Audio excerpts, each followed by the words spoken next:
heading out the door. A new survey has found 70% of teenagers believe mental health is a big issue among their peers. So let's talk a little bit more about this new study. Some of the services offered at the San Diego Center for Children is the Vice President of Clinical Programs and Operations, Dr. Cheryl Rohde. Nice to have you here, Cheryl. Good morning.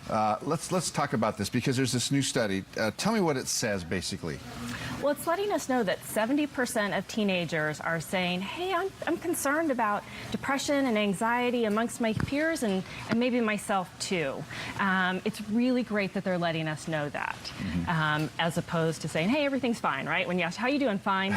Right. So it's really great that they're letting us know, hey, I think I'm stressed out. And I think stress is a big cause of the mood and the anxiety. You know, I remember when I was raising my children, there was no social media, so the pressure was basically at school or when they were with their friends. Right. But they didn't have the instantaneous contact, which makes, I think, aggravates it. Yes. So stress is a normal part of adolescence, right? This is a really busy time of life. Lots of development, physically, socially, brain development.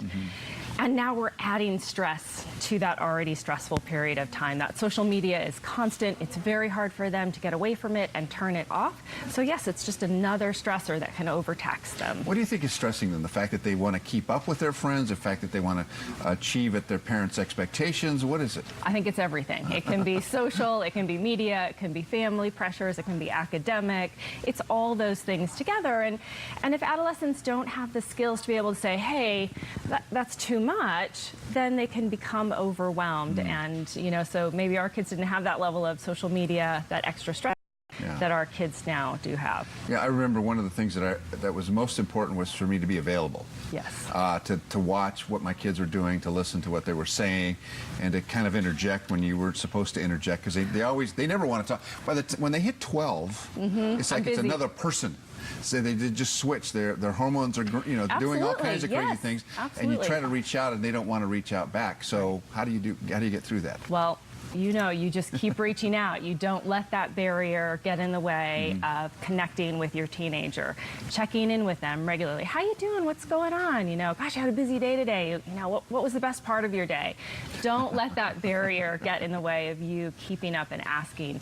Something as simple, believe it or not, as just making time for a family dinner. If you can only squeeze it in with everybody's schedule once a week or twice a week, make that a really important night. Put the phones down, turn the TV off, and just be present. Do you know how hard that is? It's really hard. It's really hard for people to do that. With work schedules and sports schedules and school, you have to make time. But that time can make all the difference. Yeah, I always said, you had the kids, now be responsible and pay attention to what they're doing. Yeah, be present, be there for them. So absolutely. The other thing that's very concerning to me is the rise in suicide rates among our young people, because the stress, and I do mean this, that social media has really pushed a lot of the stress beyond, I think, the capacity of a lot of kids to deal. And so they're doing things that I would never dream that they would have ever done. Right, and they have images and representation in that media that may drive some of that behavior. So another reason to be really connected. The suicide rate is something we have to take seriously. So when our teens tell us, I'm unhappy, I'm stressed out, I'm worried, we really need to pay attention. We can't say, oh, that's just part of being a teenager and you'll get through it. We need to say, what can I do to help? I think the other thing I want to talk to you about, and that is that they're still children.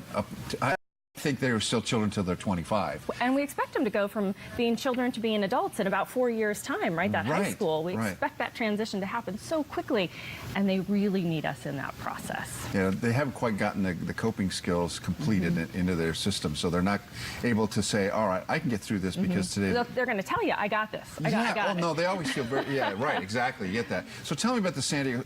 it's called the San Diego Center for Children. Yes. What do you do there, and what are the services that are available?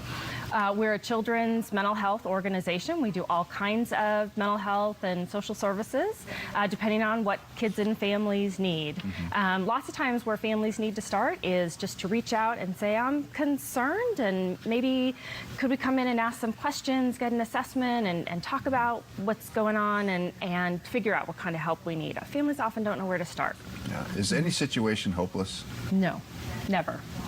There's always hope, and I think that's a really important place to start. Because sometimes when you're a teenager, it feels hopeless. It truly, truly does, because you can't see the solution into the future. And so you need some folks to help you to be able to see that. Dr. Cheryl Rohde, that's good. Hopefully everyone out there listening, if you feel hopeless, don't feel so much. Reach out for help. Yeah, it's reach always out. there. Yeah, absolutely. Thanks so much for being here with us this Pleasure. morning.